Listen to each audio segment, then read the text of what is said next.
Portside, 200 meters!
O seu podcast sobre cinema.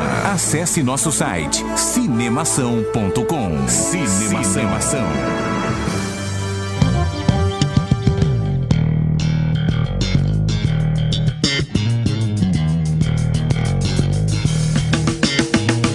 Seja bem-vindo ao podcast Cinemação número 86. Eu sou Rafael Arinelli e o Bryan Cranston fez o que ele sabe fazer de melhor. Ele gritou.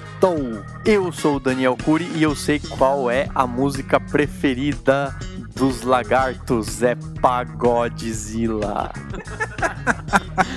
É difícil vir depois do Daniel, porque ele fala essas coisas. Aqui é o Henrique Risato e eu ainda quero ver um filme com o Godzilla Samurai. Muito bem, estamos aqui reunidos para falar sobre mais um lançamento aí, né? Mais um filme que está nos cinemas e que você pode conferir ainda essa semana e durante as próximas duas, sei lá quanto tempo que ele vai ficar no cinema. Um mês, os filmes ficam mais tempo, sim.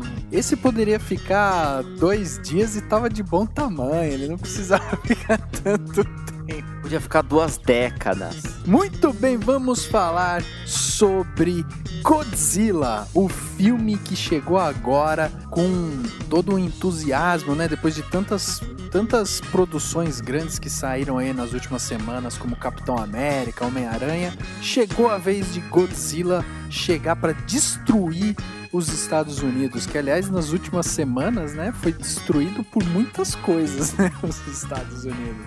Capitão América, depois Homem-Aranha, o que sobra dos Estados Unidos, hein, Dani? Pois é, eu até tuitei recentemente, porque assim, eu vi no cinema, sexta-feira, o Godzilla destruindo a ponte lá de São Francisco. Aí, no sábado, domingo, não lembro agora, eu tava vendo televisão e o Magneto tava destruindo a ponte de São Francisco. Eu falei, porra, a galera gosta de destruir a ponte de São Francisco. Bons são os engenheiros que vão lá e remontam tudo, assim, em poucos anos, né? Deixam tudo bonitinho pro próximo vilão ir lá e arrebentar com tudo.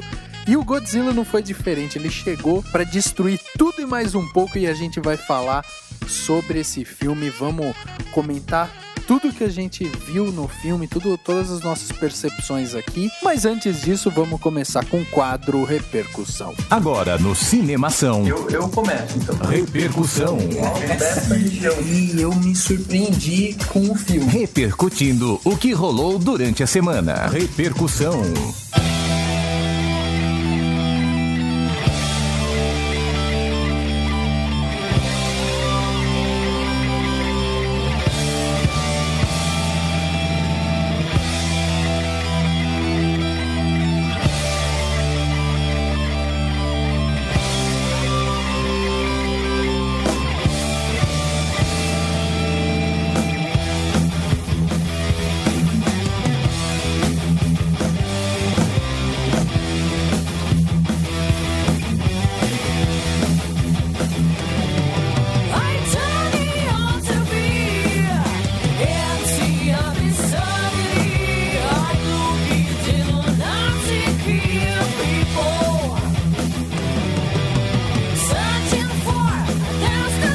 Semana cheia de comentários, mais uma vez, alguns mais curtos dessa vez. A gente gosta de trazer de tudo, né? A gente gosta desde buscar comentários lá no Twitter, até comentários no Facebook, até comentários dentro do site. A gente comenta sobre tudo. Falou, a gente tá aqui repercutindo, principalmente quando o comentário é interessante, né? Então, Henrique, lembre as pessoas como que elas fazem para deixar os seus comentários no Cinemação, mesmo que sejam curtos ou longos, tanto faz. Como que elas fazem para se comunicar com a gente? Bom, se ela quiser mandar um e-mail bem comprido, com muitos e muitos parágrafos, ela manda no contato@cinemação.com. Não precisa nem ser um e-mail, pode ser um inteiro mesmo, né?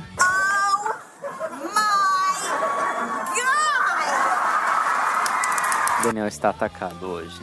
Mas se for pelo Facebook, que é um comentário médiozinho e põe uma foto, é o facebook.com/cinemação.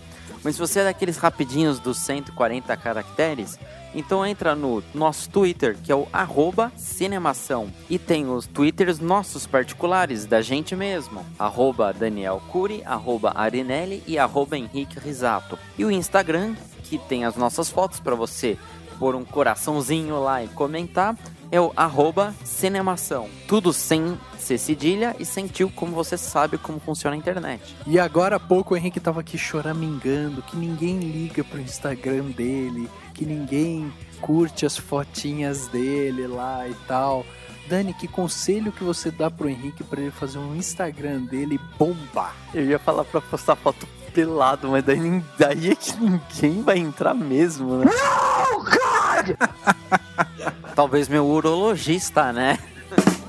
E Dani, quem que dá o tom desse repercussão do podcast 86? A gente tem banda convidada aqui, hein?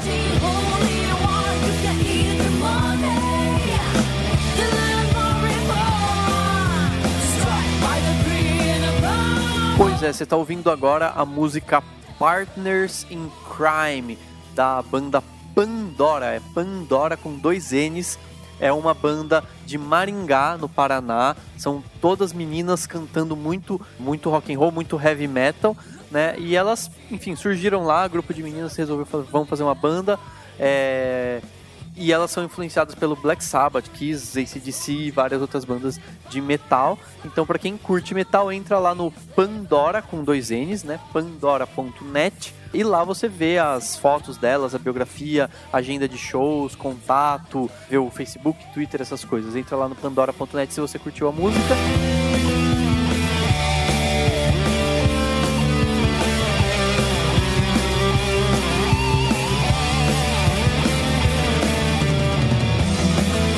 Se você quer ver outras bandas ou tem uma banda, manda aí pra gente pro contato@cinemação.com que a gente vai colocar a música de vocês aqui no podcast. E é legal, né, essa iniciativa da pessoa que faz uma banda assim. Ela tem que ter alguma coisa diferente. E aí a gente vê de repente aí a Pandora, que é uma banda só com meninas. Olha só que legal. Se você gosta de uma banda diferente, se você gosta também desse tipo de som mais alternativo assim e tal, vai lá escutar, entra, acessa e manda pra gente também o seu contato, como o Dani falou. E a gente tem comentários aqui que deixaram pra gente durante a semana, comentários alguns longos, outros curtos. Eu tenho um aqui bem curtinho. Eu vou pedir inclusive pro Dani falar o que ele acha sobre esse comentário, porque eu acho que é o típico comentário que o Dani vai saber dar uma opinião precisa. E quem deixou o comentário foi o Eliomar Campos, e ele deixou no post: Caio Castro beija Sabrina Sato em cinebiografia. E Eliomar falou o seguinte: cara, esse é o tipo de filme que o Brasil precisa. Dani, o Eliomar falou isso porque nós temos finalmente a Sabrina Sato beijando alguém no cinema, ou porque o filme serve de alguma coisa pro cinema brasileiro? Não faço ideia. Pode ser que ele tenha sido irônico. Pode ser que ele tenha gostado do tipo de mensagem, porque eu sei que é um filme que passa uma mensagem de luta, né? É uma história real e tudo mais. Ou pode ser simplesmente que o Brasil precise de Sabrina Sato, né? Sei lá, se esfregando e tal. What? Mas, enfim, eu acho que, vários motivos o Brasil precisa de outros tipos de filmes, né? Eu acho que se a gente tirar 3 letrinhas, a frase fica perfeita, porque ela vai ficar assim: é de filme que o Brasil precisa. Olha que linda essa frase. É de cinema que o Brasil precisa. É de cultura que o Brasil precisa. Olha que bonita essa frase. Tá vendo como o Daniel tinha uma opinião precisa sobre isso? O negócio é o seguinte, esse filme que o Caio Castro beija a Sabrina Sato é um filme que se chama A Grande Vitória e ele conta a história do Max Trombini, que era um lutador de judô e tal. E aí o cara fala sobre a vida dele, fala sobre toda a dedicação dele ao esporte, como foi que o esporte mudou a vida dele. E aí eu pergunto pro Henrique, que criticou tanto Cinebiografia no podcast passado, né? Você falou um filme sobre o Chateaubriand era inútil pra cultura brasileira, era uma bobagem, porque ninguém conhecia e tal. Aí um filme que conta sobre a história de um cara que é lutador de judô, você acha legal ou também você vai falar que não serve, que é ruim, que o cara não é conhecido? Então, tipo, vamos parar, né, de fazer filme. Talvez ele seja conhecido no universo do judô. Eu nunca ouvi falar, mas eu acho que o comentário do cara foi meio que irônico. Eu não sei se ele pegou essa coisa de não, porque a vitória, uma vitória olímpica, e o cara tem uma visão de vida. Eu acho que ele pegou meio que, tipo, diz que o Brasil precisa. Tipo, meio que brincando, que a chamada do post não é assim: veja um novo filme nacional que que glorifica um campeão olímpico, um possível quase campeão olímpico, depende do que aconteceu com o cara. Acho que como a chamada era tipo atriz beija ator, ele bem coisa de filme brasileiro mesmo. Acho que ele tem umas zoadas. Pois é, vocês já escutaram aquela história do passarinho? Que tem um passarinho que fica na janela da pessoa, e aí tem 2 pessoas que estão dentro de um quarto. E aí o passarinho fica ali cantando na janela. Aí uma das pessoas para e fala assim: puta que inferno esse passarinho, ele fica cantando aqui, puta coisa chata e não sei o que. Enche o saco da pessoa. A outra fala: porra, eu adoro o passarinho cantando porque é, né, a natureza e tal. É isso, cara. O cara fez um comentário aqui sem, assim, totalmente dúbio, e cada um interpreta de um jeito que lhe convém, né? O Henrique, por exemplo, tem certeza que ele foi irônico porque o Henrique acha um saco Cinebiografia. É simples. E acho um saco passarinho cantando na janela 6 horas da manhã de um sábado. I will make them pay for what they've done. Aproveitando que o Rafael tá me tratando mal hoje, todos os outros 85 podcasts, vou ler o comentário da Amanda Aparecida R. Santos. Ela comentou no nosso podcast 84 que a gente falou do Homem-Aranha 2. Tudo bem, pessoal do Cinemação? Estendendo um pouco a discussão do podcast, o espetacular Homem-Aranha 2 é superior ao primeiro, pois traz uma nova história, enquanto que o primeiro tentava contar uma história que praticamente todo mundo já sabia, seja pela trilogia passada ou pelos quadrinhos. Efeitos visuais superiores, cores e visuais muito bem trabalhados, e gostei da trilha sonora, principalmente da música do Electro. O filme tem suas falhas, mas não existe um filme perfeito que agrade todo mundo. Coisas que me incomodaram: o drama da colisão dos aviões, que demorou e não bateu, o cara morto segurando a chave foi forçado, e vocês comentaram sobre a relação, sobre a May estar dando ordens no hospital. Afinal, era uma emergência. Ser proativa era necessário, então não me questionei sobre isso. Ótimo cast, só queria que fosse maior. XD. XD é o melhor, né? Tipo, carinha feliz deitada de lado.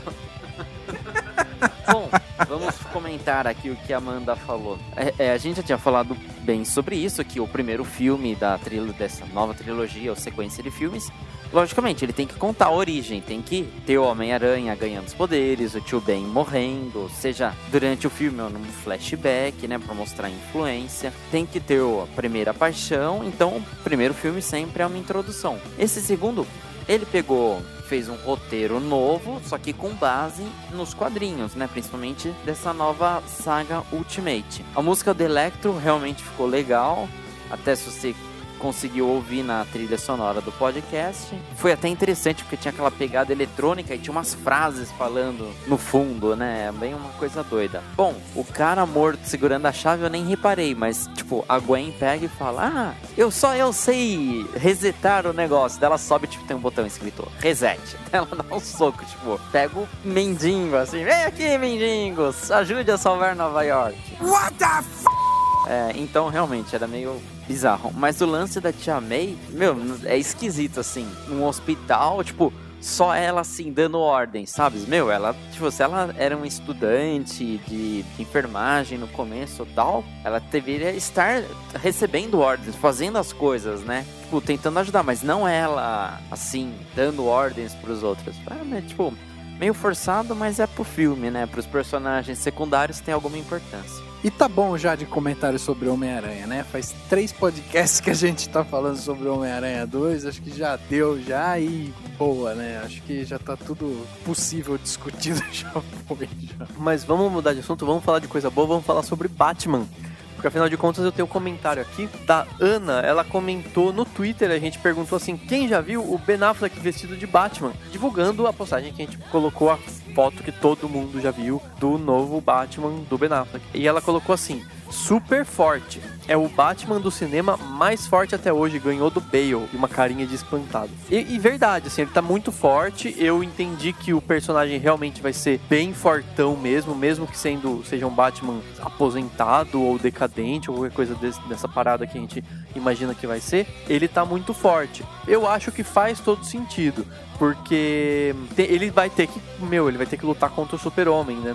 O Batman do Christian Bale, ele tomava uma porrada legal desse Super-Homem. Então, assim, é um outro universo, é uma outra pegada e é um outro Batman. E eu, particularmente, gostei muito, tanto da imagem quanto do que vem, do que desponta no horizonte desse Batman. Eu acho que vai ser bem interessante esse novo Batman. Eu achei legal que, primeiro que a gente consegue ver direitinho que vão ser outro universo, principalmente porque é outra roupa, outro ator, outro Batmóvel, outro tudo, né?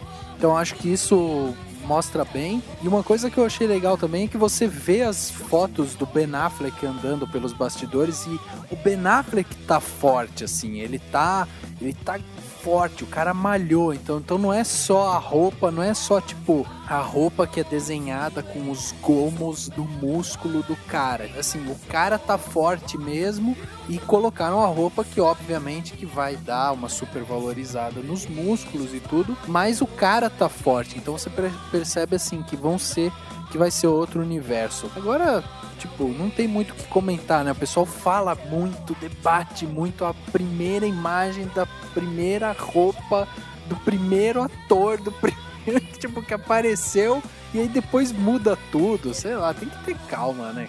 De qualquer forma, eu escrevi um artigo sobre isso, sobre as possibilidades, enfim, sobre o que essa roupa simboliza e tal, sobre algumas coisas. Então, quem quiser, entra aí no post, tem o link, que é o Opinião, o novo Batman e a nova roupa do Batman, que acho que é bacana pra quem se interessar.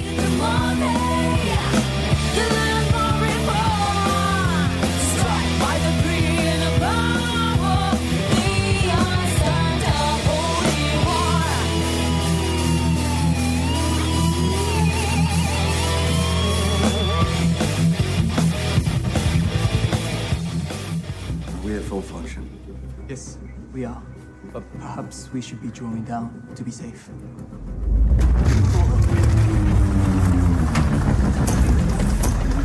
You take us offline. Now, Joe, we gotta talk Do it about now. Wind it down. Kenshiro, mi pesa runda. Sandra.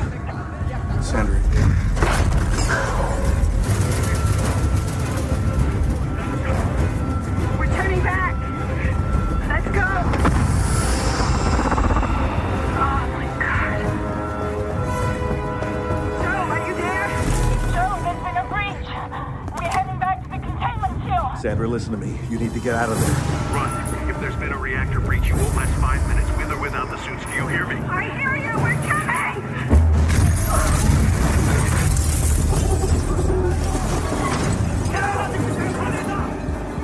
I'll meet them down there myself. Put the safety doors on manual override. Joe, I cannot do that. Keep the doors open. My wife is still in there.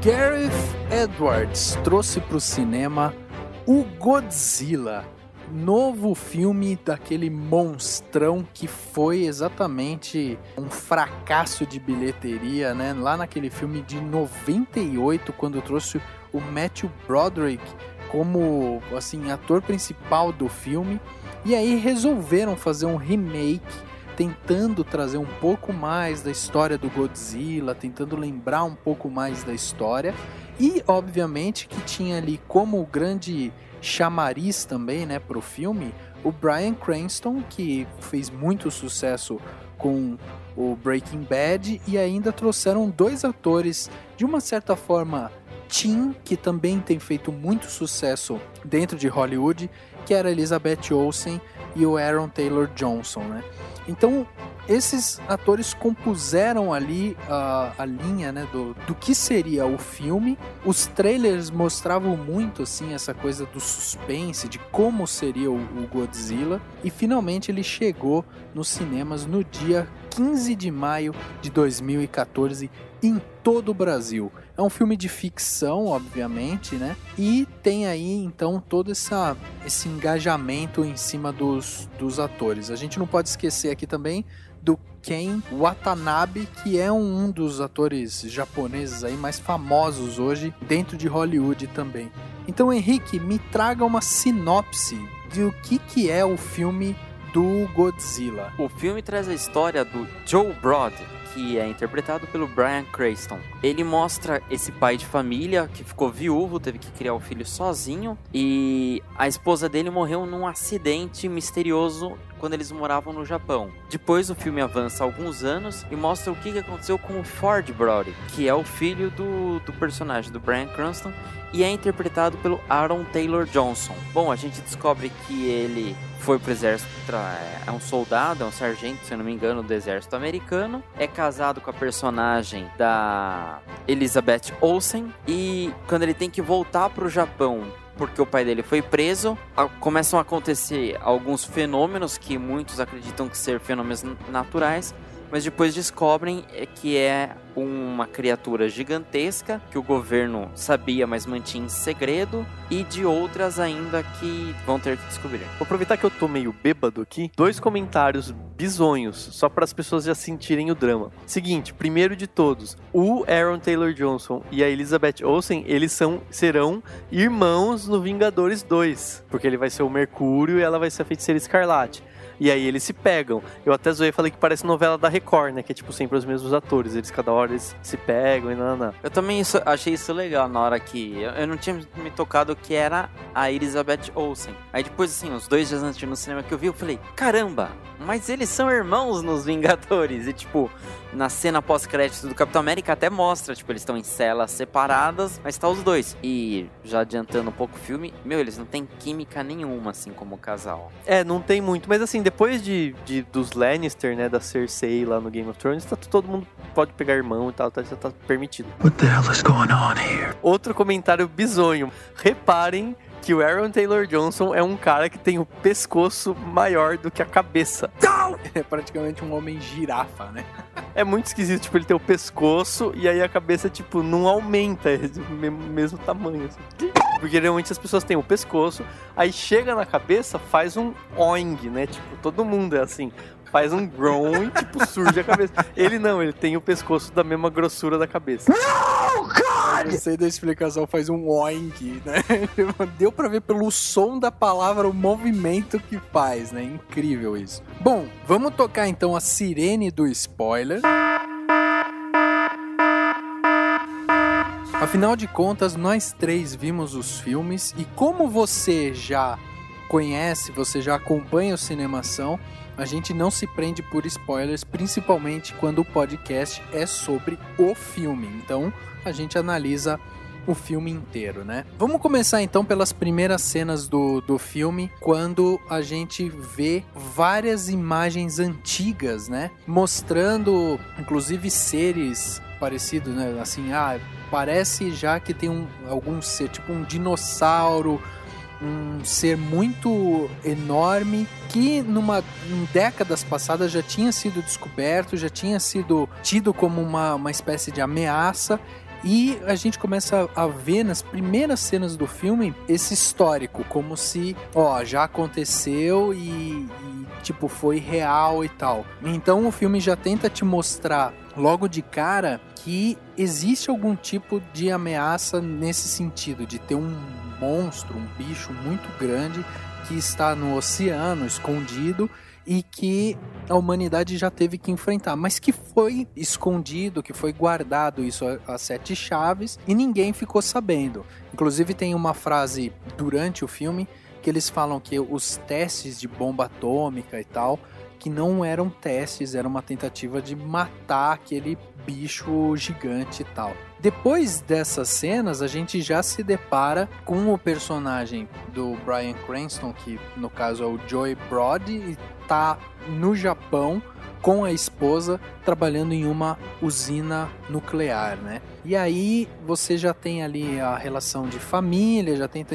já começa a entender que a família tá no Japão para desenvolver um trabalho ali, e de cara já tem um problema na usina e desenvolve com a morte da mulher e tal. Bom, o que vocês acharam dessa primeira sequência, da hora que o filme começa até pelo menos ali a morte da esposa, assim? Vocês acharam que ele tem um desenvolvimento legal, que a gente consegue captar bem as mensagens? O que vocês acharam? Eu achei interessante, eu acho que ele traz elementos interessantes, né? A Juliette Binoche manda muito bem, eu achei, tem uma cena...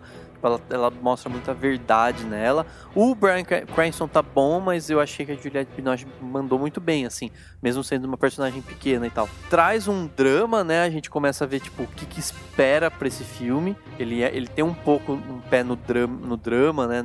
Na profundidade dos personagens. Mas eu acho que aí já começa uma grande falha, porque eu achei que o Bryan Cranston seria o personagem principal. Beleza, esse cara vai chegar até o final e ele vai descobrir tudo sobre o Godzilla, e ele vai ser um dos responsáveis por matar o Godzilla, porque afinal de contas ele é um super cientista muito louco que deixou de fazer metanfetamina. Mas assim, tipo, não, né? Então isso que eu acho muito confuso. Então, inclusive, cara, eu acho que no começo do filme você já tem uma síntese do que vai ser o problema do filme no resto dele, que é justamente ritmo. Eu acho que esse filme não tem ritmo nenhum, assim. Primeiro que a sinergia entre a família, tipo, o próprio Bryan Cranston fazendo o pai, a Juliette Binoche fazendo a mãe, você tendo um menininho lá que depois vai crescer e tal, que vai ser o Aaron Taylor e tal. Toda essa família, ela se desconstrói muito antes dela se construir. Então você não cria um vínculo com a família, assim. Você não fica, coitada da família, a mulher já morreu de cara. Nossa, o cara ficou muito triste. Muito pelo contrário, você tem a sensação de que ele é um cara desligado, que ele não tá muito aí pra família, ele tá mais preocupado com o trabalho, porque ele esqueceu do próprio aniversário, porque não dá atenção pro filho. E aí, logo de cara, a mulher já morre e ele tem que cuidar do filho, e você fica, que coisa, tipo, eu não consegui criar relação com a família, entende? E se você vê logo depois, quando, tipo, vai pro futuro, o Ford, né, que é o Aaron Taylor Johnson, ele tá lá, tipo, um soldado, né, o cara da militar, tá casado, tem um filhinho, beleza. Aí eles também já não desenvolvem bem aquele núcleo, tipo, você não fala, ai, tadinho do menininho, eu quero que essa família seja feliz.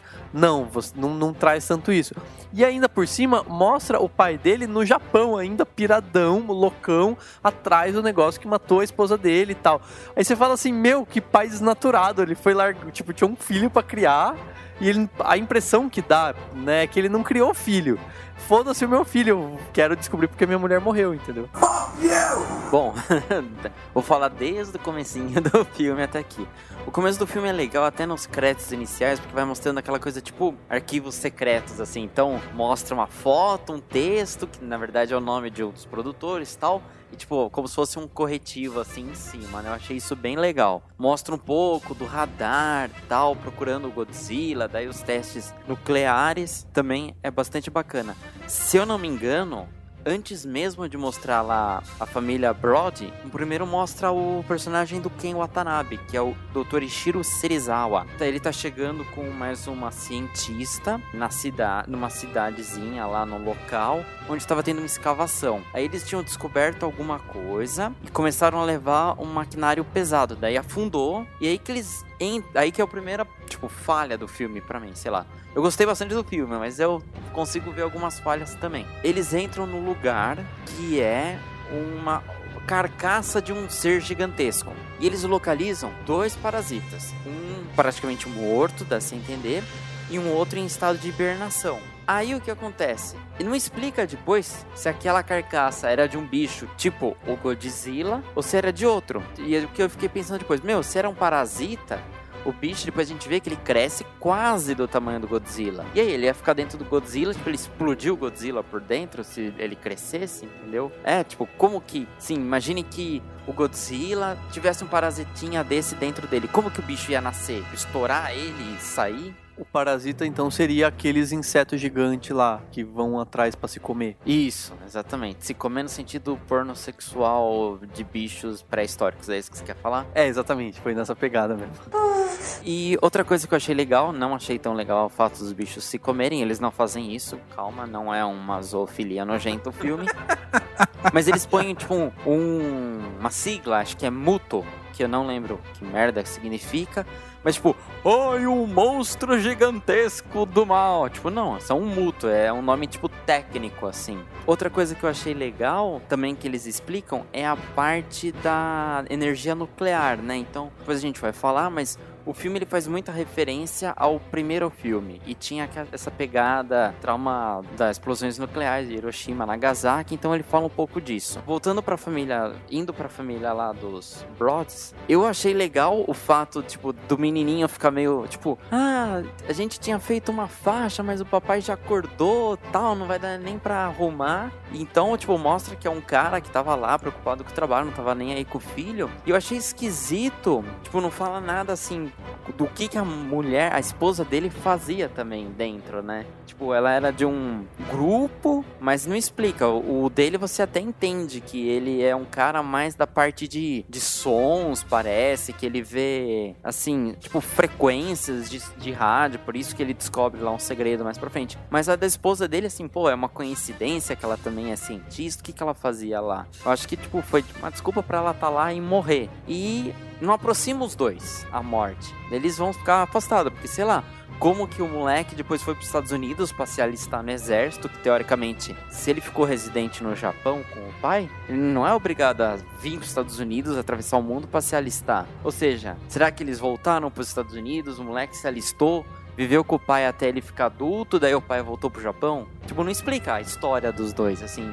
Isso daí ficou meio mais ou menos. Mas a gente não vai assistir Godzilla por causa da família, né? Tipo, assistir Godzilla por um bichinho grandinho. Então, isso que o Henrique falou é legal a gente ressaltar, porque esse filme, ele é, na verdade, quase que um filme de celebração aos 60 anos da primeira aparição do Godzilla nas telas, né? Que aconteceu justamente lá no Japão em 1954. Então o filme quis ressaltar um pouco mais o que era o Godzilla e tal, inclusive assim, o design mesmo, né, a forma do Godzilla, ele tem algumas cenas assim que ele se parece muito com aquele Godzilla antigo mesmo lá atrás e tal, mas assim, a gente tem nesse decorrer do filme esses problemas, né, que logo de cara o filme já tenta acelerar um ritmo que nem tinha começado, então eu acho que ele se atropela em algumas coisas, né? Então justamente a falta de relação humana ali e tal, você já tem algum desses problemas. logo depois que a esposa dele morre, uma das últimas coisas que ela fala é tipo, ai, seja um bom pai e não sei o quê. Que, obviamente, ele cagou, né, pra aquilo. Tipo, decepção total, né? Tipo, seja um bom pai. Ok. Tá bom, vai morrendo aí que eu vou ser, você, tá bom, né? Tipo, otária. Porra, e aí, cara, é o que o Henrique falou. O cara volta pros Estados Unidos, tem uma família ali, e o pai fica no Japão com essa obsessão, né, de tentar ir atrás do que foi que aconteceu, porque ele não se conforma da usina onde eles estavam trabalhando ter tido um problema em que a esposa faleceu, mas que ele não entende como que aquilo se tornou uma explosão nuclear e tal, então ele fica querendo ir atrás disso. This alpha predator of yours, Doctor, do you really think he has a chance? The arrogance of man is thinking nature is in our control, and not the other way around.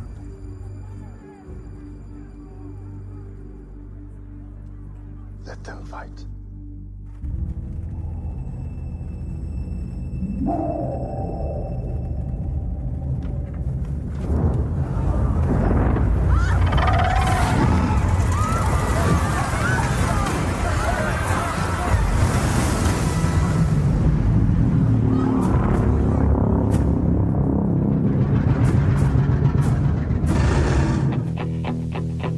A gente tem, já tem de cara o Ford Brody, né, que é o Aaron Taylor Johnson, ele chegando de avião, falando que ele já ficou, tipo, sei lá, X meses fora de casa, que ele tava trabalhando, ele trabalha como, tipo, um cara antibomba, né, desarmando bombas no exército e tal. E aí ele chega em casa, depois de muito tempo, pra ficar com a esposa, e ligam pra ele, tipo, do Japão, falando, ó, seu pai foi preso no Japão. Aí já tem o gap, né? Tipo, ligam pra ele, eu preciso pegar minha carteira e não sei o que, corta a cena, ele tá no Japão na delegacia, né? Tá, tipo, já tá esperando o pai sair da delegacia, assim. Beleza, ok, né? Tipo, novela mexicana total. Aí, a hora que ele encontra o pai, há uma discussão, você percebe que eles não são totalmente unidos, mas que tem ainda resquícios daquela relação de pai, de filho e tal. Mas, cara, sério,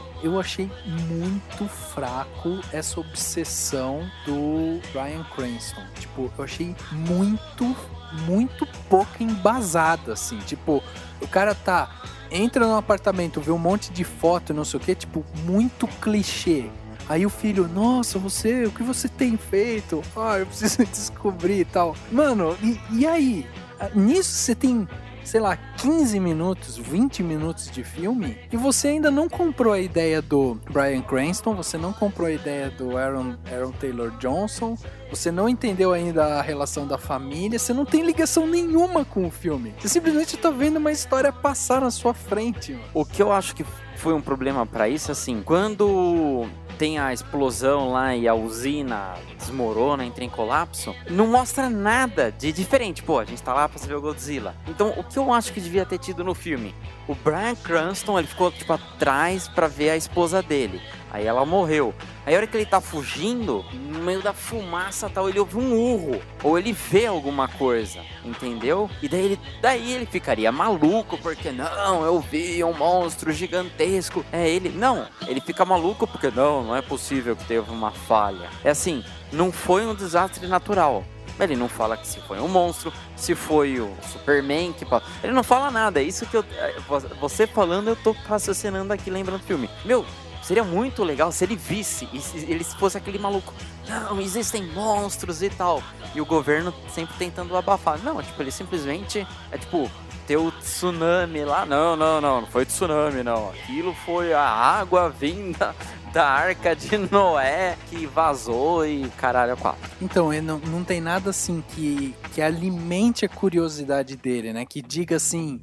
não, a minha mulher morreu, mas alguma coisa aconteceu. Porque depois, no filme, ele fala... Porra, tiraram a gente tão rápido de casa que não deu tempo de eu pegar foto, não sei o que e tal. Mas você não vê isso, você não vê o desespero, você não vê se tem alguma coisa errada, sabe? Não, de cara você, vão cortando as cenas rápido e, tipo, vai mostrando. Mostra que ele já tá desesperado, que ele já tá louco, que ele não sei o quê, mas da onde que veio essa curiosidade dele, né? Eu acho que aí começa uma das grandes falhas do filme. Provavelmente foi uma falha tanto do Gareth Edwards, que é o diretor, quanto do Max Borenstein e do Dave Callahan, que escreveram o roteiro. Que é o seguinte, eles partem do pressuposto, que realmente mais outros filmes de ação deveriam partir desse pressuposto, de que você só sente temor, se preocupa com a trama quando você sente conexão com o personagem. Então, beleza, tem muitos filmes de ação que é tipo, foda-se quem vai morrer, porque eu quero mais é que tudo exploda, porque eu só vim ver monstros destruindo cidades. E aí, o que eles pensaram? Falaram assim, beleza, a gente não pode fazer isso, porque as pessoas não vão se conectar.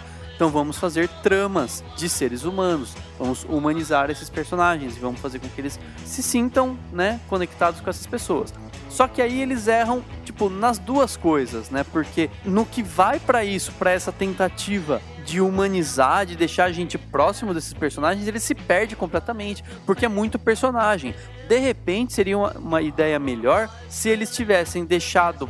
Um exemplo, deixado um pouco de lado o drama do Bryan Cranston, de repente até tirar esse personagem, ou a importância desse personagem, ou colocar ele com a importância só de ser um cientista que tinha lá aquelas informações naquele disquete lá que eles vão buscar depois, e focar no Aaron Taylor Johnson, e daí, sei lá, mostrar um menininho sofrendo que perdeu a mãe, mostrar ele como um personagem que sofre porque perde a mãe. Não sei se ele é eu acho que ele é um bom ator, né? Ele fez outros filmes mais eficientes do que esse. Sabe assim, focar nesse personagem. Ou não, tipo, o Bryan Cranston não morre, vamos fazer ele ser o herói e vamos botar toda a energia em cima dele e vamos explicar todas essas coisas que ficam em aberto. Então ficou tudo muito perdido e aí eles colocam personagens, assim, por exemplo, a própria personagem da Elizabeth Olsen, ela é, é uma mina. É uma mina que, tipo, o filhinho dela vai lá, fica seguro, e o cara tá tentando ir atrás dela, e ela resolve ficar porque precisa esperar ele, blá blá blá. E aí, o que acontece? A Elizabeth Olsen, ela também não tem profundidade, ela só se dá bem no filme porque a própria atriz é uma boa atriz que consegue dar um pouquinho de profundidade, mas ela fica... Você não se preocupa tanto com ela. Ela não tem uma trama nessa personagem. Ela simplesmente fica lá, tipo, perdida, caindo pedra em volta dela. Ela lá, oh meu Deus, oh meu Deus. What? Oh meu Deus, oh meu Deus. Oh meu Deus, oh meu Deus. Gay! E qual que é o grande exemplo de como o filme se perde? Ele se apoia em muleta de criancinha, tipo, as muletas do filme são criancinhas que vão sofrer, e daí tem um momento que é um cachorrinho que vai sofrer, porque acho que o cara fala assim, meu Deus, a gente precisa fazer as pessoas ficarem com dozinha de todo mundo, com peninha de todo mundo, então vamos colocar criancinha, coitadinha, pra todo mundo ficar desesperado, ai meu Deus, protejam a criança, e uma hora a gente vai pôr um cachorrinho, porque a gente vai ficar, oh meu Deus, proteja o cachorrinho. Tipo, é muleta pro filme tentar criar esse sentimento no espectador, e daí ele acaba não criando nada porque ele se perde em absolutamente todo esse monte de informação. E você falou da Elizabeth Olsen, eu tava pensando, se ela tem, sei lá, vamos supor, 40 minutos de tela, 30 é ela em casa cuidando do moleque. Aí 10, assim, de uma forma bem grossa, assim, falando, né? Mas 10 minutos é tipo ela no hospital e ela correndo pros lados porque o bicho tá atacando a cidade, manja. Então, porra, não é possível, cara. Depois outra, eu pensei no seguinte, cara, a gente tinha feito podcast passado sobre o James Cameron e uma das coisas que ele fala é justamente de tentar levar profundidade pra tecnologia, né? Que não dá pra você implementar tecnologia. Por isso que eu não aceito o argumento de que o filme é bom porque você quer ver o bicho destruindo a cidade. Porque a história do filme é um lixo. O filme, ele não tem base de história pra te dar, não te conecta emocionalmente, ele não te dá nenhuma base emotiva. Você entra lá, desliga o seu cérebro e fica vendo isso, fica vendo aquele monstro destruindo a cidade. É muito ridículo. Cara, eu não posso concordar com você, porque assim, tem muita gente que não gosta, tipo assim, não gosta de entender cinema. Ela quer ver o filme, ela não quer entender, ela quer ver. Então muita gente que vai lá, vou ver o Godzilla, ela não tá esperando história, entendeu? Não consegue, né? Ela quer ver o Godzilla destruir coisas. O que eu achei nesse negócio que o Daniel tava falando É assim, o filme, o PJ, né, que é o Rated, que é a idade dele no parâmetro americano é 13 anos. PG, não PJ, tipo TJ, né? PJ seria PJ, é PG porque é PG, mas pode falar PG também. Tá, o PG, então, ou a censura é 13 anos. Então, eu não sei se isso daí já permitiria sangue. Mas por que apanha o cachorrinho em perigo, a criancinha em perigo? Talvez mostrar, sei lá, vistas aéreas pra não ter que chocar tanto com corpos no chão, assim. Porque, lógico, um monte de prédio. Porque assim, aquele bicho lá, o Multo, ele andava reto, ele tava indo pra onde ele tinha energia nuclear. Então ele passava por prédio, pisava em pessoa, não tava nem aí. E aí as pessoas, tipo, viravam purpurina, sumia. Então às vezes, pô, ao invés de pôr o cachorrinho lá, não, põe assim, uma reportagem na televisão, 380 mil mortos e o número ainda subindo. Não, lógico, a gente imagina que muitos morreram, mas não falam. Isso que às vezes é meio ridículo, que nem Homem de Aço, que eu não gostei, depois assisti de novo, até gostei um pouquinho mais aqui agora, que eu sei que é um universo maior. Mas mesmo assim, nossa, metade de Metrópolis foi destruída. Mas você viu isso, mas você não viu ninguém morrendo. Não mostra. Então, eu acho que se tivesse, tipo, não, mas muita gente tá morrendo, tipo, o país tá em perigo, que nem tem a primeira batalha no aeroporto, não lembro que cidade que é, se é Honolulu, parece que eles falam, Honolulu destruída, tipo, quantos mortos? 1 milhão? 500 mil? Não fala assim, parece que ele só destrói o que o que é material, né? O orgânico, as pessoas, os bichos não morreram. Isso que eu acho que daí o diretor, não, então vamos pôr que a criança tá em perigo. Mas, seria muito mais legal, ao invés de ter a cena do cachorrinho lá vindo a onda, depois falar, não, tantas pessoas morreram. I'm tired of talking to you about this. I want my son. I want to see my son. I want to know that he's all right. This guy knows. He knows where he is. Muskuwa Tokoda. I want my son. And I want my bag and this. And I want to talk to somebody in charge, not you. No, not you. I'm done talking to you. All right? Well, you're looking at me right now like I'm in a fish tank, right? That's fine, because I know what happened here. And you keep telling everybody that this place is a death zone, but it's not. You're lying. Because what's really happening is that you're hiding something out there. I'm right, aren't I? My wife died here. Something killed my wife. And I have a right to know. I deserve answers.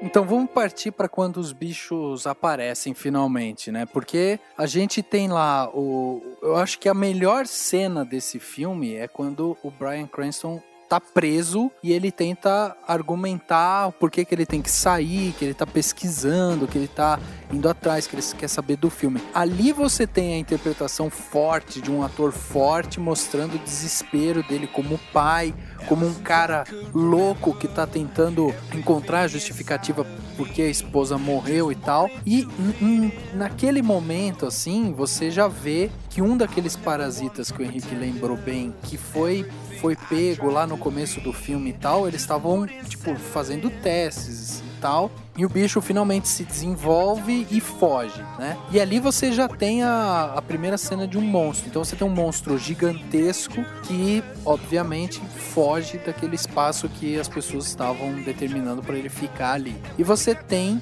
a morte do personagem do Bryan Cranston. Ele morre, o pai, que até então, como o Dani falou, você achava que o personagem principal era justamente o Joey Brody, e aí do nada o Joey Brody morre e o personagem principal passa a ser o filho, que já era meio bobo no começo e acaba ficando bobo por completo no decorrer do filme. Ok, aí começa de novo, cara, daí, do nada aparece o Godzilla. Eu prefiro que vocês descrevam porque eu não tenho mais paciência pra isso. Eu não lembro onde tava o Godzilla. Realmente, ele surge em que... Eu não lembro agora. É isso que eu quero que vocês expliquem, porque assim, pra mim esse filme não faz sentido nenhum. Eu achei esse filme uma bosta. É uma bosta mesmo. E pra mim não faz sentido nada do que ele conta. Então eu prefiro que vocês expliquem pra eu não ficar aqui detonando o filme. Então eu quero saber o seguinte: o filme mostra que o monstro se solta, né? E aí, da onde que surge onde o Godzilla tava, meu? Onde? Godzilla tava na puta que te pariu. What the f***? O cara fica xingando, coitado do filme. Vou explicar um pouquinho o que nos é explicado no filme. And here we go. Esses animais gigantescos, o Muto, que é o Massive, blá blá blá blá blá, um nome super pomposo, eram animais antes da época dos dinossauros e eles se alimentavam, o ecossistema dele era um planeta Terra bem radioativo. Então, quando o planeta, a radiação foi diminuindo, os níveis de radiação, daí foram aparecendo os dinossauros, os mamíferos, esses animais, eles eram, tipo, lagartos, com a ideia de anfíbios, de répteis, aliás, anfíbios não, de répteis, e eles foram pra onde? Eles foram pro centro da Terra, eles foram, tipo, debaixo do mar, lá nas fossas marianas, lá onde o James Cameron fica passeando, e eles ficaram perto do núcleo da Terra, porque o núcleo da Terra é quente e radioativo, então eles começaram a viver por lá. Então a gente tem mais de um Godzilla, é isso? Então, a gente tem muitos bichinhos morando lá, bichinhos monstruosos. O Godzilla, ele seria tipo assim, o rei dos monstros, como ele ficou conhecido nos Estados Unidos. Ele é tipo um animal que a natureza mesmo criou, ele foi evoluindo para ser o equilíbrio do mundo. É como se fosse Gaia, assim, naquele sentido que tipo, o planeta em si tem uma alma, digamos assim. Godzilla é a alma do planeta Terra, ele é o guardião da Terra. Não é Jesus, não é Buda, não é Salomé, é Godzilla! No, God! No, God, please, no! No! No! No! Então ele mantém o equilíbrio do universo. Aí o que aconteceu? O Rafael tá olhando com uma cara e rindo da minha cara que eu tô defendendo o coitado do Godzilla. Eu vou defender esse Godzilla. O que aconteceu? Quando os caras, eles descobriram os parasitas, eles começaram a deixar ele e alimentar ele com radiação. E por que o parasita, ele foi encontrado e o Godzilla começou a ser avistado lá na década de 40? Por causa da da Segunda Guerra Mundial. E pelo que dá a se entender, assim, os humanos começaram a usar energia nuclear, então o Godzilla voltou, entendeu? Ele apareceu. Daí os humanos ficavam tentando explodir. Tá, isso não faz sentido. Tipo... Ai, que burro, dá 0 pra ele. Tá, daí me diz uma coisa então, ele tava no centro da Terra porque lá tinha muita radioatividade e ele foi pra lá pra se alimentar lá. Aí quando alguém na superfície solta uma bombinha, faz alguma coisa, aí ele, não, vou largar aqui e vou lá pra cima de novo, porque é lá que tá a radioatividade, é isso então. Só que ele não veio pra morar na superfície, pelo que eu entendi, tipo, ele veio investigar o que tava acontecendo, porque ele é o Sherlock Holmes do mundo. Elementary, my dear Watson. O Rafael vai me fazer odiar o filme. Eu já imagino o Godzilla lá dentro da Terra, com seu monóculo, né, lendo um livro, tomando aquela luzinha radioativa assim, aí de repente... eu acho que está acontecendo um problema lá em cima, eu preciso ir até lá pra investigar os problemas e tal, defender a humanidade. Isso mesmo, coitado do Godzilla. Ele veio ver o que tava pegando aqui. Aí o problema não foi esse, o problema foi o dos parasitas. Como os parasitas, eles tomaram vida, aí que o Godzilla veio definitivamente matar os parasitas. Então, deixa eu ver se eu entendi. Os parasitas, eles começaram a, tipo, conversar entre si, cada um num canto do mundo, né? Tipo, um mandava um sinalzinho, tipo, sonar lá. Aí outro respondia, tipo, golfinho meio morcego, sei lá. E aí, foi basicamente, tipo, o Godzilla ouviu a conversa e falei, epa, né? Essa coisa tá estranha. Esses caras vão tomar conta do planeta Terra, eu preciso destruir, porque se eles vão começar a procriar. E realmente, tipo, a bichinha lá botou 350 milhões de ovos, o mundo ia acabar em 5 segundos se o cara não botasse fogo nos ovinhos lá, né? Exatamente, era tipo um misto de golfinho, morcego e coelho, que bota ovo.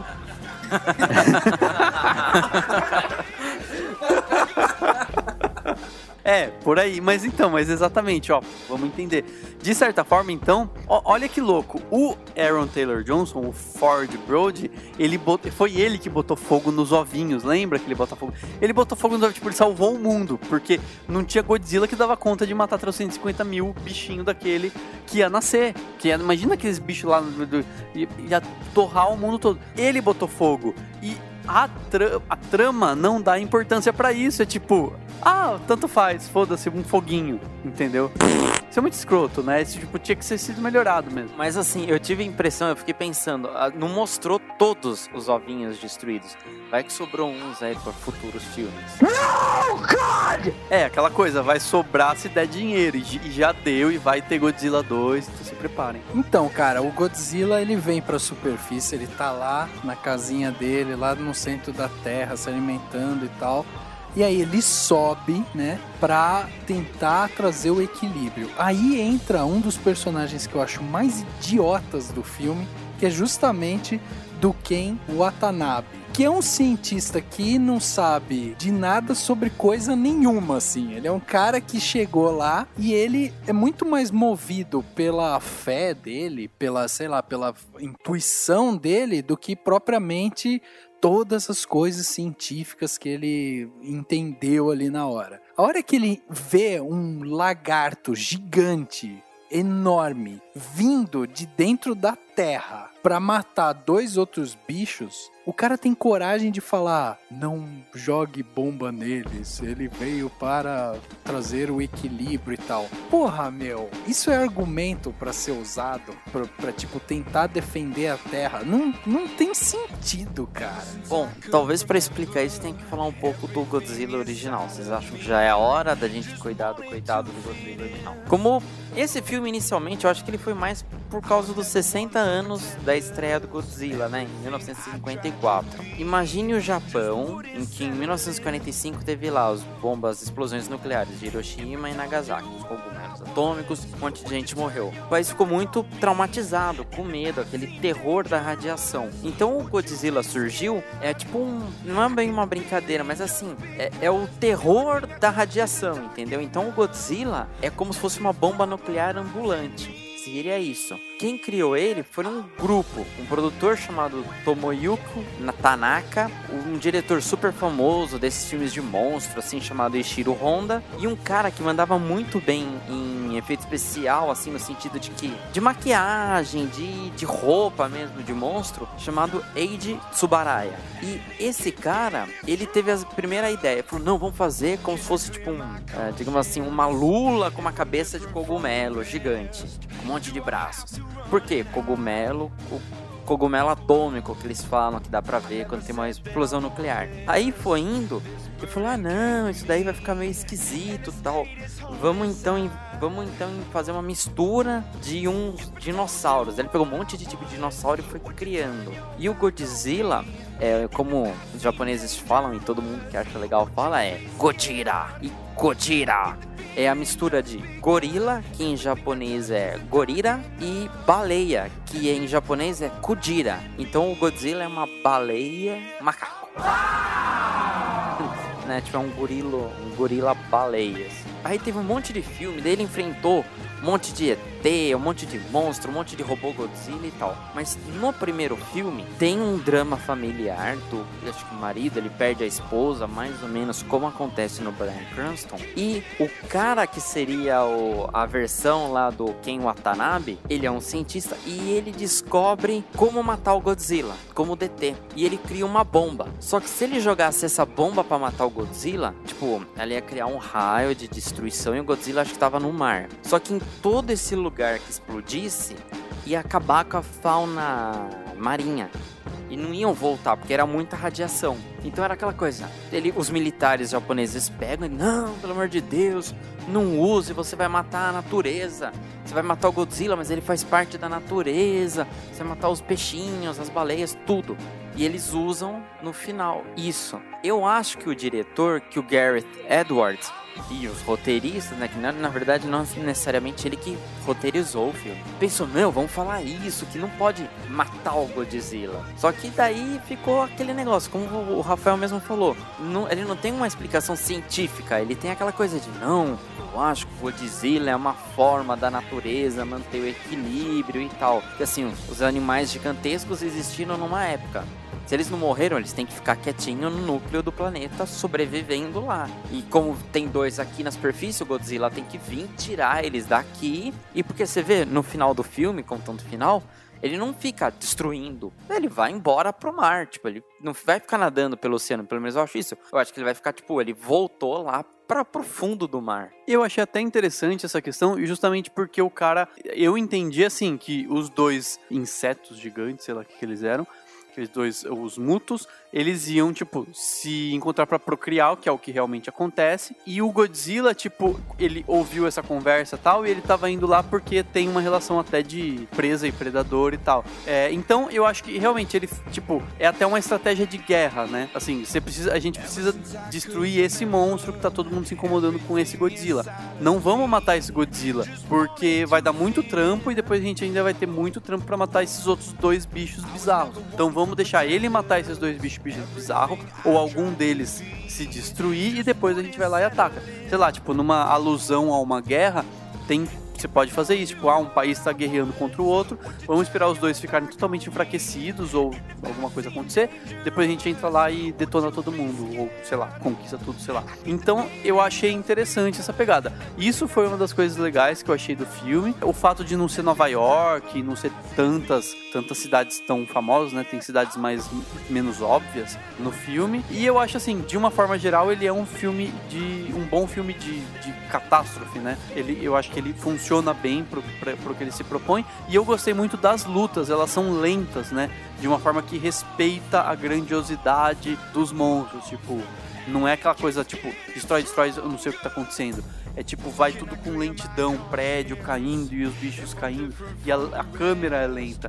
Isso eu achei interessante porque, tipo, é como se ela estivesse respeitando essa grandiosidade. E tem até um momento que até o Godzilla, tipo, olha pro Aaron Taylor Johnson, tipo, e aí, bro, né, sei lá, e dá uma coisa de respect, né, tipo, respeito o Godzilla, que ele é bigode grosso e tal. Então, que isso pra mim já é uma coisa, tipo, tá muito lixo, cara.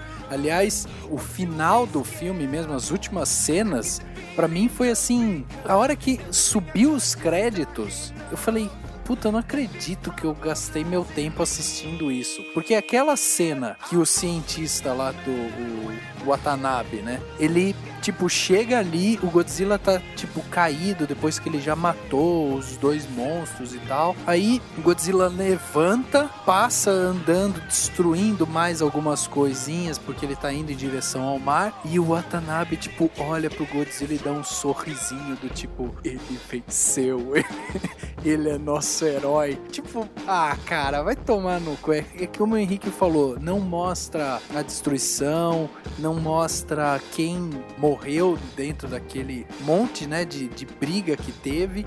E, cara, por mais que o bicho tenha matado outros 2 bichos, é óbvio que a história não pode acabar daquele jeito, assim, porque é um monstro gigantesco que veio pra superfície e destruiu várias cidades e que, né, acabou destruindo tudo. Então, o homem, como querendo sobreviver àquilo, tem que pensar num jeito de destruir o Godzilla de alguma forma. Ou vai ter que inventar uma coleirinha que dê choque e toda vez que eles precisarem, a arma militar vai lá e chama o Godzilla. Mostra assim, aquela coisa tipo o horror do Lovecraft, né? Que é um escritor antigo, acho que eu já até comentei dele aqui. Impotência do ser humano. Não tem o que o ser humano fazer com esse animal, assim. Se ele quiser vir e destruir, tipo, vou ficar num continente. Não tem. A arma nuclear que existe hoje não tem efetividade contra ele. A gente viu. Teve aquela puta explosão, mas ele ficou caído, depois ele levantou. É isso que é a ideia. O homem é impotente quanto o Godzilla. O homem é impotente quanto uma explosão nuclear, entendeu? This is a high-risk mission. That train out there is a national asset, not Amtrak. We good to go? Just about. From the look of the casings on those Minutemen ICBMs, I'm guessing the digital module's been bypassed and you're prepping for full analog retrofit. Is my jaw supposed to drop? I get it, you're EOD, but I already got my crew and they know what they're doing. Aim the pointy end at the monsters, right, Sarge? When was the last time you let one of your guys put their fingers in a live bomb? Look, this is what I do. This is my job. Master Sergeant. My family's in the city. Okay, I need to get on that train. A grande falha do filme é em mostrar todos esses elementos que ele tentou mostrar e no final das contas não mostrou. Então, vou dar, exemplos que podem não funcionar, mas eu imagino que funcionariam. Na questão do drama, se eles focassem um pouco mais no personagem do Ford, talvez eles conseguissem trazer um pouco mais de sentimento para o espectador. E na questão do Godzilla, talvez seria interessante mostrar, de alguma forma, os monstros destruindo tudo, e o Godzilla, claro que ele destruiria tudo porque ele é gigantesco, ele não consegue andar numa cidade sem destruir coisas, mas ele, sei lá, de repente não destruindo pessoas. Eu acho que ele não chega a fazer isso, mas não mostra ele num sentimento de, não piedade, mas de tipo, eu não tô aqui pra destruir vocês, seres humanos, formiguinhas no chão. Eu tô aqui pra destruir esses bichinhos bizarros. Se mostrasse isso de uma certa forma, eu acho que ele teria um pouco mais de efetividade. Para as pessoas terem esse respeito pelo Godzilla, de repente podiam encontrar algum elemento que mostrasse o quanto o Godzilla é isso que o Henrique falou, uma força da natureza e que o ser humano não tem como controlar, entendeu? Então, eu acho que assim, só o Ken Watanabe lá falando, ele é o protetor do mundo, ele é o equilíbrio do mundo, blá blá blá, não dá o peso que poderiam ter dado de outra forma para que a gente pudesse dar esse valor pro Godzilla, entender um pouco melhor essa espécie de, entre aspas, parceria do Ford com o Godzilla, tipo, a gente é bro, a gente tem o mesmo objetivo, entendeu? A gente tá tem os mesmos inimigos, e trazer um pouco esse drama sem soar artificial, como soou durante o filme todo. Por quê? Porque é cachorrinho correndo, é criancinha sofrendo perigo, é a mocinha indefesa fugindo de pedrinha caindo em cima dela, e depois tudo termina bem e tal, e tipo, tem algo faltando, tem um vazio em vários pedaços do filme que precisariam ser preenchidos pra gente conseguir fazer ele ser um filme um pouco mais memorável. E por isso que eu acho que, assim, não é um filme genial, mas ele não é um filme ruim, na minha opinião. Ele tem os seus méritos, principalmente estéticos e em relação às lutas que eu falei, eu acho que ele tem um pouco do seu valor. Não é um filme, nossa, maravilhoso, mas é um bom filme e é um bom filme catástrofe, na minha opinião. Então, Dani, mas assim, pra mim, se eu for pensar inclusive em termos visuais, assim, eu acho que é um filme que inova pouco, ele tem poucas cenas que você realmente olha e fala, caralho, puta, que cena fantástica, que fotografia, que efeito e tal. Eu acho que, por exemplo, dentro desse universo de monstros gigantes ou não sei o que, o Pacific Rim deu de cacetada no Godzilla pela inovação tecnológica, inclusive. Ele tem uma visão, um efeito visual muito melhor, assim. E não é um filme que eu adoro, é um filme que eu acho que é um filme médio, assim, o Pacific Rim. O Godzilla, ele esboça em alguns momentos algum tipo de, assim, revelação visual, eu digo, mas que acaba se perdendo no que é clichê, entende? Por exemplo, eu acho que se eles pensarem, estão planejando fazer o Godzilla 2, eles poderiam, tipo, deixar um espaço para que o animal, a criatura, evoluísse de um filme pro outro.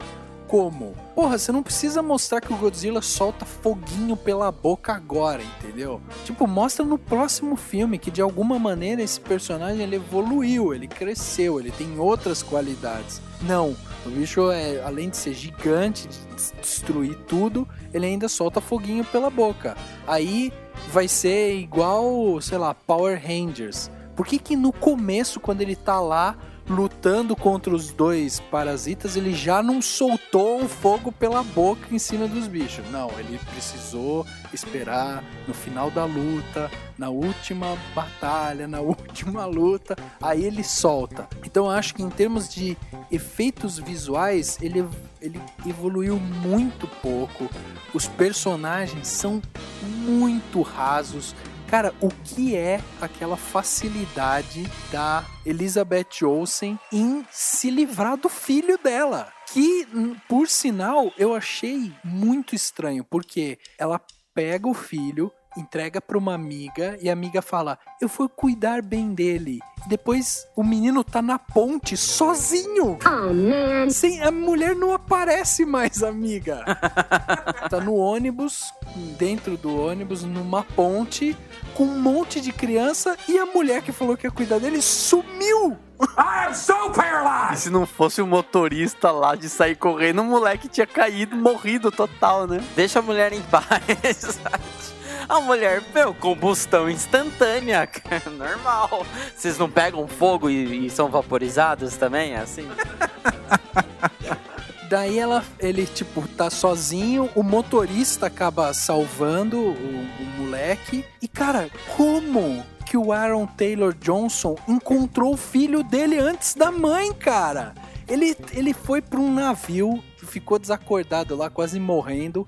Alguém resgatou ele, e aí do nada ele tá com o filho, e a mãe que tava presa nos escombros lá e tal, aparece depois. Tipo, umas coisas sem sentido, cara. Não, até aí provavelmente o Aaron Taylor Johnson foi levado pro mesmo abrigo que o filho dele foi, né? Tipo, o lugar lá, tipo, os militares deviam ter criado algum abrigo, alguma coisa. É que não explica, tô presumindo. Então, assim, provavelmente eles se encontraram e daí eles foram pra aquele estádio na cidade onde tava todo mundo se reencontrando com as pessoas que sobreviveram ao ataque lá na ilha ou do outro lado da ponte, sei lá.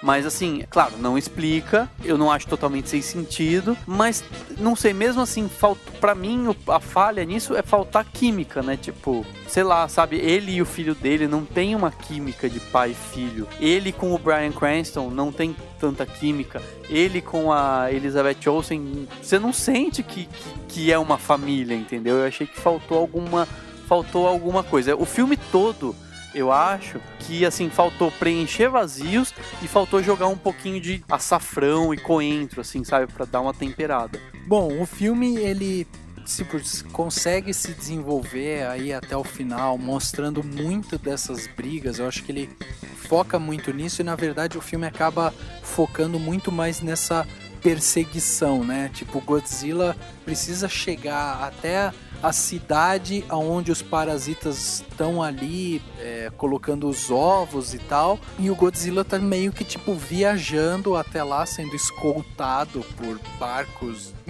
da marinha americana e tal, e aí ele tá sendo escoltado para chegar lá e lutar contra os 2 parasitas que estão lá e tal.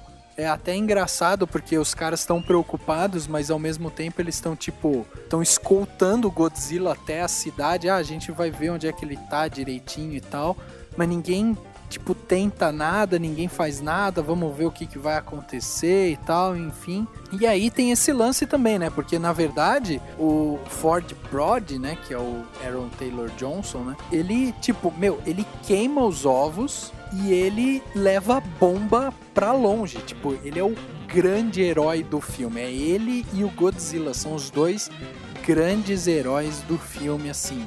E na verdade, ninguém também tá nem aí pra ele, né, pro Ford, né, o cara empurrou a barca, voou o negócio pra longe, não sei o que, mas, sabe, e aí? Aliás, uma coisa que eu não entendi, vou aproveitar e perguntar. Ele desarmou a bomba? Ele não desarmou a bomba? A bomba era uma bomba relógio que explodiu? Ela explodiu? Ela não era uma bomba atômica? Eu não entendi se ela fosse uma bomba atômica. Ela teria explodido a cidade inteira. Não era uma bomba atômica, era um outro tipo de bomba. E ele não consegue desarmar, porque quando ele tenta abrir lá o visor da bomba pra desarmar, ele tá travado. Então a ideia que ele tem é de empurrar o barco o mais longe possível e esperar a bomba explodir, porque ela tem um timer lá. Inclusive eles falam isso antes, né, quando eles vão pegar a bomba e tal, que eles falam, qual que é o plano 1? O plano 1 é pegar a bomba e matar os bichos, e se isso não der certo? Se não der certo, tem que pegar a bomba e levar pra longe e deixar ela explodir. Eu entendi que aquela bomba era nuclear, por isso que o outro bicho estava indo lá pra comer, porque ele não queria, vou impedir essa bomba. Ele falou, vou comer esse trem aqui, que coisas nucleares são pra mim.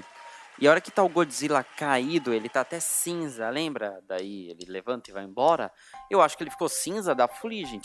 O barquinho foi indo, daí vem um helicóptero e salva o personagem o Ford, né? Aí o barquinho continua indo, teve a explosão nuclear. Aí esse rastro da explosão talvez não tenha pego a destruição na cidade, mas bateu no Godzilla, por isso que ele tombou.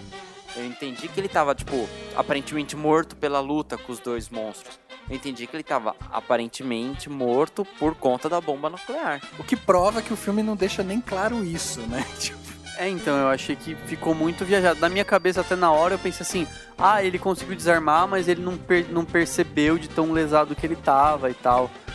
Enfim, é meio confuso, porque que eu saiba, uma bomba nuclear, mano, ela destrói muita coisa. Um helicóptero não consegue voar num lugar em que explode uma bomba nuclear, porque ele faz, enfim, né, o ar balança lá o helicóptero cai. Então eu acho que isso também não ficou claro e ficou confuso. I've been calling everywhere. Are you okay? I can't believe this is happening. If something happens, if I don't make it. What are you talking about? What does that mean? Come on, you're scaring me.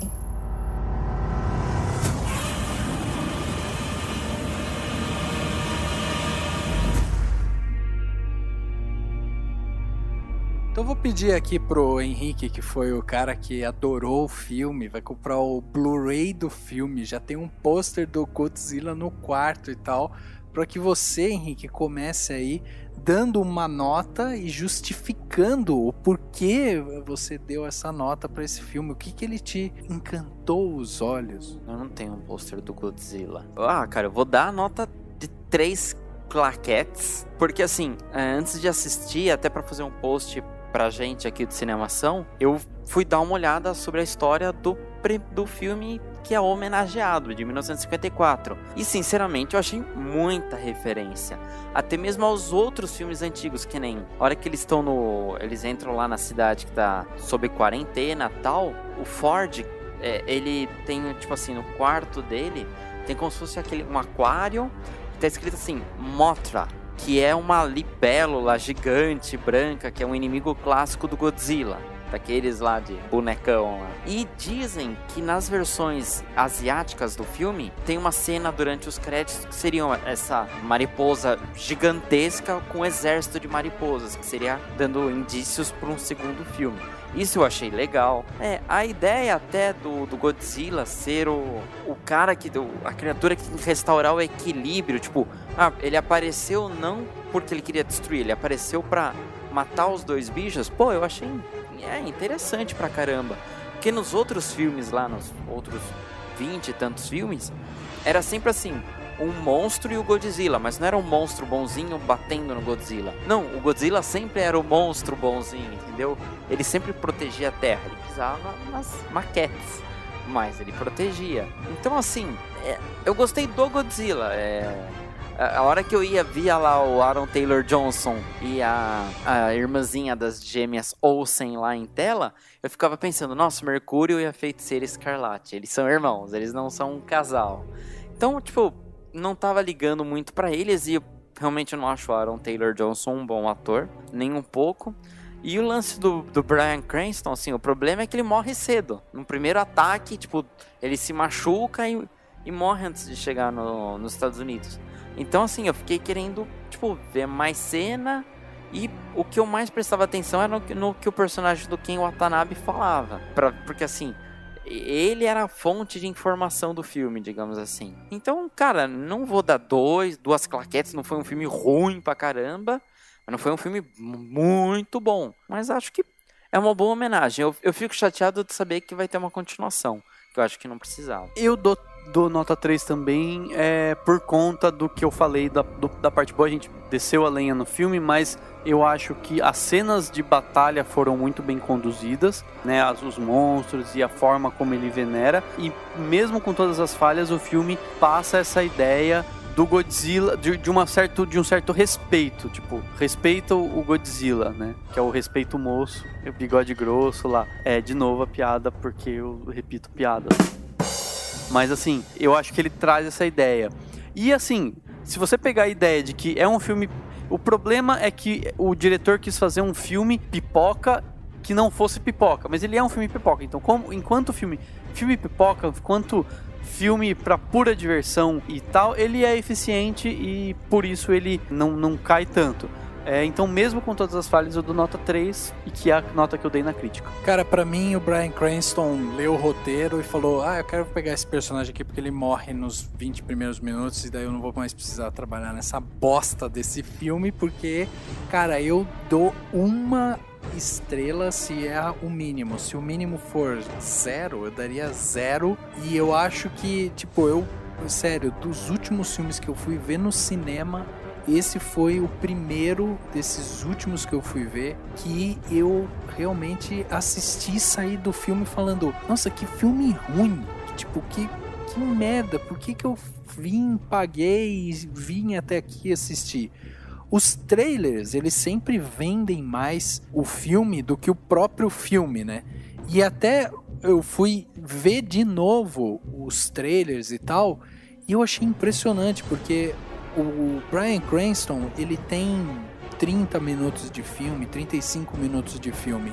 E o trailer tem muita fala dele. E você pega um filme que tem 1h30, por exemplo, e aí os caras colocam no trailer o ator mais forte do filme inteiro, que só tem 30 minutos. As cenas de ação, o monstro e tal, tipo os parasitas, por exemplo, no trailer não dá a entender isso. No trailer dá a entender que é só o Godzilla, que o Godzilla vai ser a grande revelação.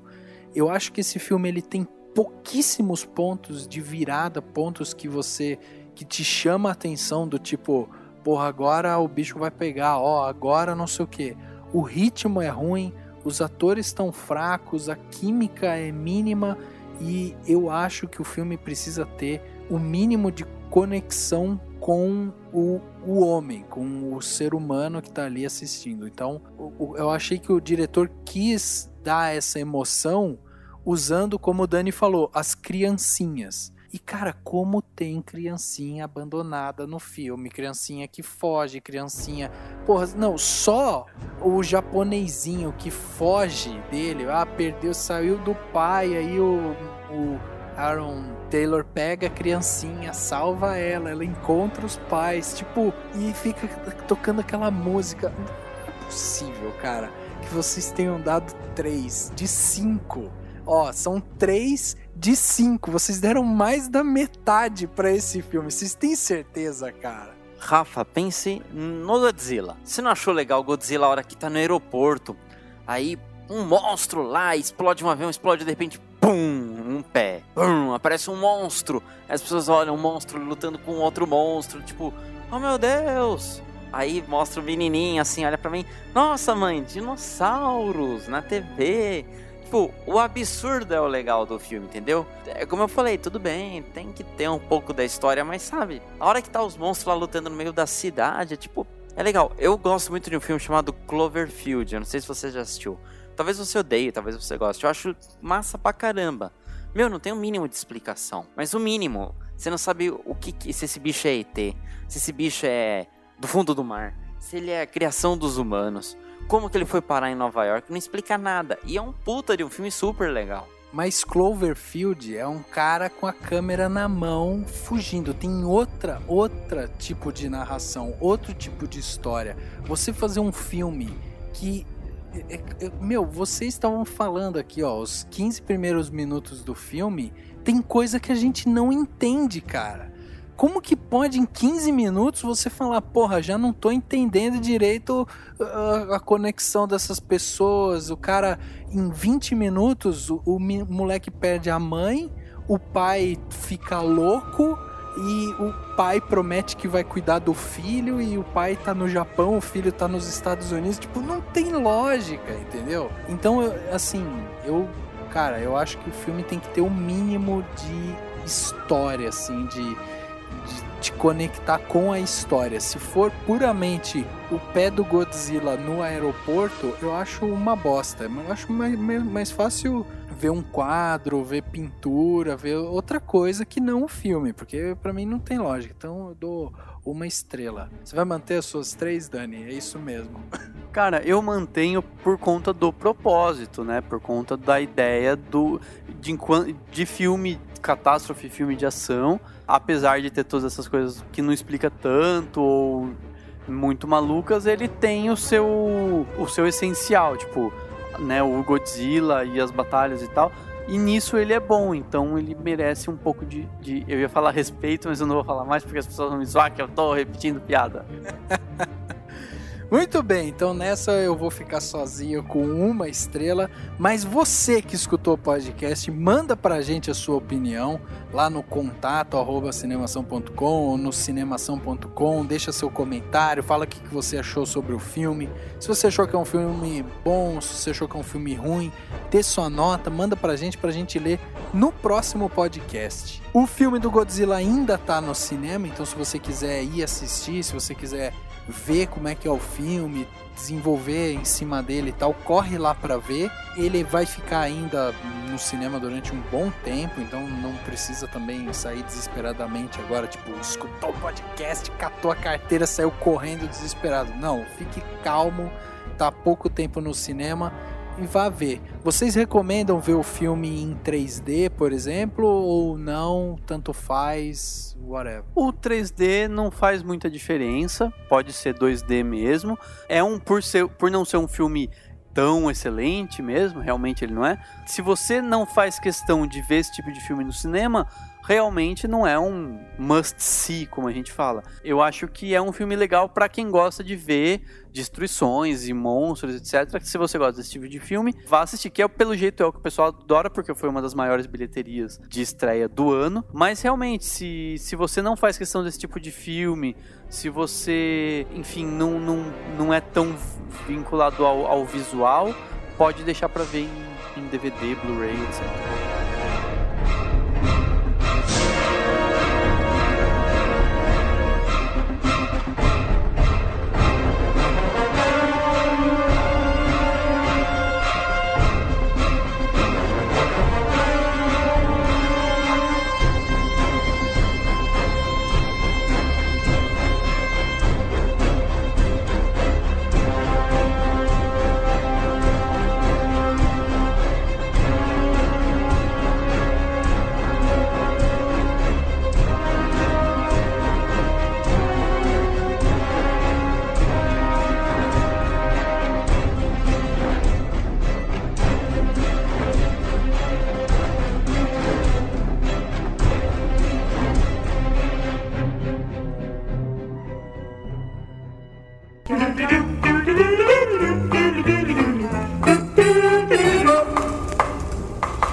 Mais um podcast, agora o podcast Cinemação número 86. Falamos sobre o espetacular filme do Godzilla, né? Falamos sobre todas as vertentes da história, todas as ramificações da história, a complexidade. Foi difícil de entender, mas a gente conseguiu traduzir tudo pra vocês e com certeza agora vocês vão poder ver o filme sob uma nova ótica. Não é isso, Henrique? Godzilla! Godzilla! Holdor! Muito bem, então, Henrique, Dani, muito obrigado pela presença em mais um podcast. E estamos chegando cada vez mais perto do 100º, hein? Vem novidades por aí. Aliás, comentar aí pro pessoal que achou que às vezes não ia sair, né? Mas saiu o resultado da Pod Pesquisa, a gente já estava analisando. Algumas coisas pode ser que a gente adeque, mas assim, estamos analisando tudo que a Pod Pesquisa deu. Muito legal as pessoas que responderam, muito obrigado a todos os ouvintes aí que mandaram suas pesquisas. E Dani Henrique, muito obrigado pela participação de vocês em mais um podcast. Isso aí, galera. Muito obrigado a todo mundo. Obrigado, Rafa. Obrigado, Henrique. E até semana que vem. Valeu, Dani. Valeu, Rafa. Obrigado, Godzilla, por ser o rei dos monstros e nos proteger sempre contra a corrupção. Falou! O podcast Cinemação número 86 fica por aqui. Se vê no próximo.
Ação.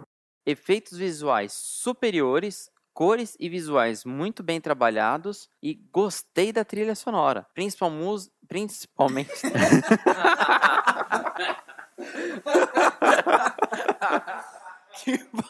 Que palavra é essa, mano? Principal música. Principalmente da música do Electron.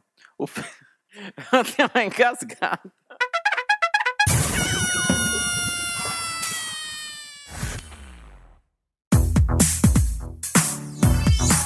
Esse podcast foi editado pela Isso Aí Design. Tudo isso é forma com função. É design estratégico. É isso aí.